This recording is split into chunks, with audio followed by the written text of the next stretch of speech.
Hi guys, అందరూ ఎలా ఉన్నారు? నేనైతే చాలా బాగున్నాను. మేమైతే ఇలా కాకినాడ అయితే వచ్చాము సండే అని పిల్లల్ని బయటికి తీసుకురావడానికి.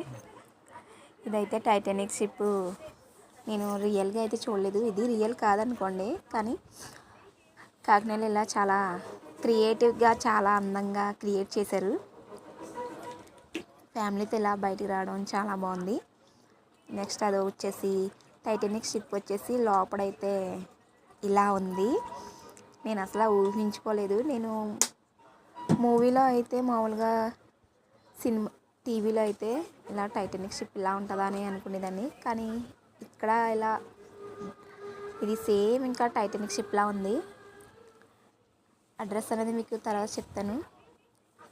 నాకు క్లారిటీ అనేది తెలీదు, కాకినాడలోనే జరుగుతుంది.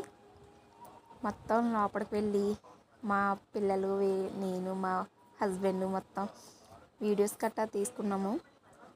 చూశారు కదా ఎలా ఉన్నది. లోపల ఇంకా ఉంది, చాలా ఉన్నాయి ఎగ్జిబిషన్లు, మొత్తం పిల్లలు చేసిన అల్లరి మొత్తం ఇవన్నీ మీకు నెక్స్ట్ వీడియోలో పెడతాను. లోపలైతే ఎలా ఉంది, ఒక్కొక్క స్టెప్ ఒక్కొక్క గదిలోకి ఒక్కొక్క విధంగా చాలా ఎంత క్రియేటివా అని అనుకున్నాము. ఎంతలా చేశారంటే ఇదంతా ఎలా చేశారన్నది తెలియదు, చాలా టైం పడుతుంది. మా అబ్బాయి అయితే కాళ్ళు ఆగేసి మొత్తం అదంతా షిప్ అంతా చూసేటప్పటికి కాళ్ళు ఆగేసి ఆ సోఫాలో కూర్చున్నాడు. ఓకే, ఇవన్నీ చూసారా? అక్కడ కనిపిస్తున్న నెక్లెస్ కూడా బ్లూ కలర్ చైన్ కనిపించిందా? అవును, ఓకే.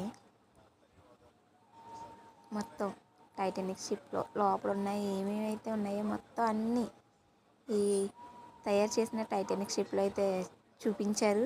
అలాగే కళ్ళకి కట్టినట్టు అక్కడ ఉన్నాము అన్నట్టుగా అంత ఫీల్ అయినట్టు ఉంది మాకు. చాలా అయితే చాలా బాగుంది. అలాగే చాలా ఎగ్జైట్మెంట్తో ఉన్నాం. Okay friends.